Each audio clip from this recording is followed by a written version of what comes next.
जय संकटा चौथ माता की। चौथ माता का व्रत क्यों किया जाता है? तिलकुटा चौथ का व्रत करने से क्या फल मिलता है और किन महिलाओं को करना चाहिए? इस व्रत को करने से क्या फल प्राप्ति होती है?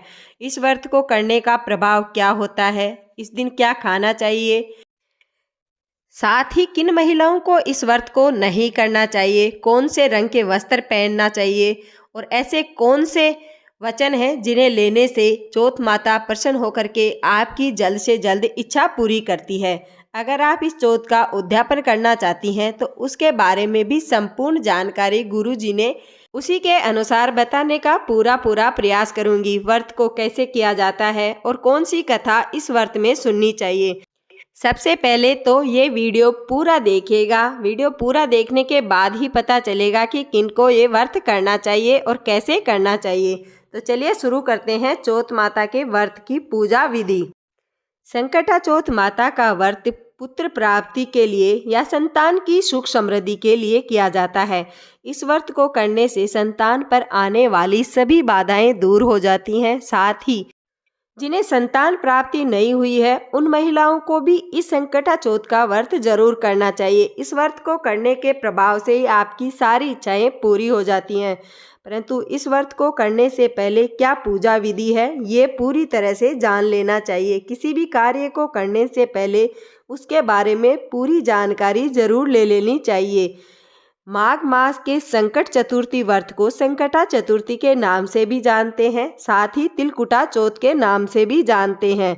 सबसे पहले तो तिलकुटा चौथ पर 20 तिल के लड्डू बना करके तैयार करें। साथ ही उनमें से 5 लड्डू देवता को चढ़ाएं, 5 लड्डू गणेश भगवान को चढ़ाएं और 10 लड्डू जो बचें उन्हें स्वयं खाएं और अपने परिवारजनों को वितरित करें। ऐसा करने से आपकी मनोकामनाएं पूर्ण होती हैं। परंतु लड्डू वितरित करने से पहले और देवताओं को चढ़ाने से पहले कौन सी कथा सुननी चाहिए ये भी जान लेना चाहिए। इस व्रत को शुरू करने से पहले सबसे पहले गणेश भगवान की पूजन की सामग्री और गणेश भगवान की पूजा की जाती है। तो पूजा के लिए जो सामग्री चाहिए वो होती है, गणेश जी की पूजा में एक गणेश भगवान की मूर्ति, चंदन, रोली, अबीर, धूप, बत्ती, सिंदूर, कपूर, फूल, 108 दूर्वा, एक घी का दीपक और सुपारी, पान और बेसन के 5 लड्डू तथा चावल, 1 लोटा जल का और 1 गुड़ की डली, साथ ही कुछ तिल्ले और इनसे भगवान गणेश की पूजा करना प्रारंभ करें। इसी सामग्री से माता चौथ की भी पूजा होती है। तो भगवान गणेश और माता चौथ की इसी सामग्री से पूजा करनी है। ये सारी सामग्री एक साथ रखें किसी लाल वस्त्र से ढक करके। अब जान लेते हैं कि इस व्रत को शुरू करने से पहले जिन औरतों को ये व्रत करना है उन्हें क्या क्या करना चाहिए सुबह उठ करके और कौन से रंग के वस्त्र धारण करने चाहिए। चौथ माता की पूजा के दिन या व्रत के दिन किसी भी शुभ दिन आप उपवास रखती हैं तो लाल रंग के वस्त्र धारण करना बेहद शुभ माना जाता है। चौथ व्रत के दिन काले, सफ़ेद इन रंग के वस्त्र धारण ना करें। फिर भगवान गणेश की पूजा करें, निर्जला उपवास करें, रात्रि में चांद को अर्घ्य देकर केवल मीठा व्यंजन ही खाएं। इस दिन नमक का सेवन करने से बचें। इस दिन गणेश जी को 21 दूर्वा अर्पित करने से मनोकामनाएं सारी पूर्ण होती हैं। इसके अलावा भगवान गणेश को लड्डू का भोग लगाएं। अब जान लेते हैं चौथ माता के व्रत की कथा। सारी सामग्री तैयार करने के बाद में चौथ माता की कथा का प्रारंभ करना चाहिए। तो चलिए शुरू करते हैं चौथ माता की कथा। इससे पहले अगर आपने चैनल को सब्सक्राइब नहीं किया है तो जल्दी से कर ले और कमेंट बॉक्स में जय संकटा चौथ माता जरूर लिखें। इससे आपकी सारी मनोकामनाएं पूर्ण होंगी। शुरू करते हैं कथा। कथा सुनते वक्त दाहिने हाथ में थोड़े से तिल और 1 गुड़ की डली हाथ में रख लें। इसके बाद ही कथा सुने, खाली हाथ कथा ना सुने। सतयुग में हरिश्चंद्र नामक सत्यवादी राजा थे। वे साधु सेवी एवं धर्मात्मा थे। उनके राज्य में कोई भी दुखी नहीं था। उनके राज्य में एक ऋषि शर्मा ब्राह्मण रहते थे। उनके एक पुत्र पैदा हुआ और कुछ समय बाद ही ब्राह्मण की मृत्यु हो जाती है। ब्राह्मणी अत्यंत दुखी होकर भी अपने पुत्र का पालन करने लगती है और गणेश चौथ का व्रत करती है। एक दिन ब्राह्मणी का पुत्र गणेश जी की प्रतिमा को लेकर खेलने के लिए बाहर निकल जाता है। एक दुष्ट कुम्हार ने उस बालक को अकेला देखकर उसको आवा में रखकर आग लगा देता है। इधर जब लड़का बहुत देर तक अपने घर नहीं जाता है तो ब्राह्मणी चिंतित हो जाती है और परेशान होकर गणेश जी से अपने पुत्र के लिए प्रार्थना करने लगती है। कहती है, हे अनाथों के नाथ, मेरी रक्षा करो, मैं आपकी शरण में हूँ। इस प्रकार रात्रि भर विलाप करती हुई गणेश जी से प्रार्थना करती रहती है। प्रातःकाल कुम्हार अपने पके हुए आवा के बर्तनों को देखने के लिए आता है तो देखता है कि बालक वैसे ही है और आवा में पानी भर चुका है। घुटनों तक पानी भरे होने के कारण कुम्हार ये सारी घटना देखकर अचंभे में रह जाता है।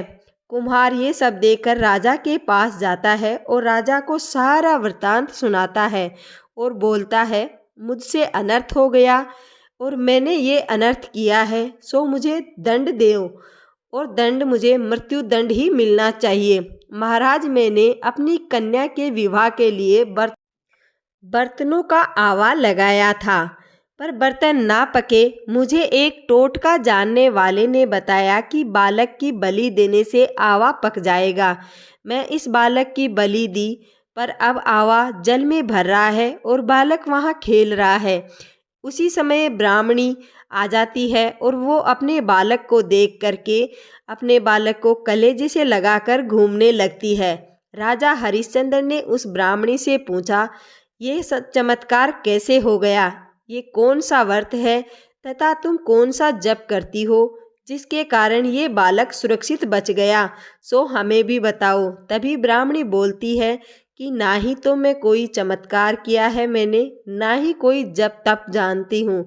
मैं तो भगवान गणेश की पूजा करती हूँ और हमेशा गणेश संकटा का व्रत किया करती हूँ, जो अपने पुत्र के लिए करती हूँ। कहते हैं कि संकटा गणेश का व्रत करने से गणेश जी महाराज आने वाली सभी बलाओं को हर लेते हैं। इसीलिए कहा जाता है कि संकटा चौथ का व्रत यानी तिलकुटा चौथ का व्रत हर महिला को करना चाहिए। जिनके पुत्र हैं या पुत्रियां हैं उन्हें भी, और जिन्हें संतान की प्राप्ति नहीं हुई है उनको भी इस व्रत को करना चाहिए। इस व्रत को करने के प्रभाव से ही गणेश जी महाराज प्रसन्न होते हैं और उनकी सभी परेशानियों को हर लेते हैं तथा चौथ माता संतान प्राप्ति का आशीर्वाद भी देती है। उन्हीं के प्रभाव से मेरा पुत्र आज आवा में भी सुरक्षित रहा। उसके बाद से सभी महिलाएं संकटा चौथ का व्रत करने लगी। जैसे उस ब्राह्मणी ने अपने पुत्र को बचा लिया संकटा चौथ के व्रत के प्रभाव से, उसी प्रकार से सभी महिलाएं अपने बच्चों को सुरक्षित रख सकती हैं अगर एक संकटा चौथ का व्रत कर अपने बच्चों पर आने वाली सभी बलाओं को दूर कर देती हैं, जैसे ब्राह्मणी ने किया था। अंत में जैसे ब्राह्मणी के साथ अच्छा हुआ उसी की तरह सभी के साथ में अच्छा हो। चौथ माता सभी पर कृपा बनाए रखे। अब बात करते हैं कि संकटा चौथ का व्रत कब है। संकटा चौथ का व्रत 29 जनवरी 2024 को है। संकटा चतुर्थी यानी तिलकुटा चतुर्थी पर चंद्रोदय समय है रात 9:10 का। अब बात कर लेते हैं जो महिलाएं इस व्रत का उद्यापन करना चाहती हैं उन महिलाओं को उद्यापन किस प्रकार से करना चाहिए और क्या करना चाहिए। अपने सामर्थ्य के अनुसार 1008, 108, 28 तथा 8 लड्डू से गणपति जी का हवन करें। केले के पेड़ और तोरण आदि से ऊंचा मंडप बनाएं। भक्ति पूर्वक गुरु की पूजा करें। अपने सामर्थ्य के अनुसार दान दक्षिणा करें और 13 सुहागन महिलाओं को खाना खिला करके उन्हें श्रृंगार की कुछ चीज़ें दे। इसी के साथ में एक एक तिल का लड्डू भी उन्हें अवश्य भेंट करें। उनका आशीर्वाद ले। जितना आशीर्वाद लेंगी उतना ही अपनी संतान के लिए फलहित होगा।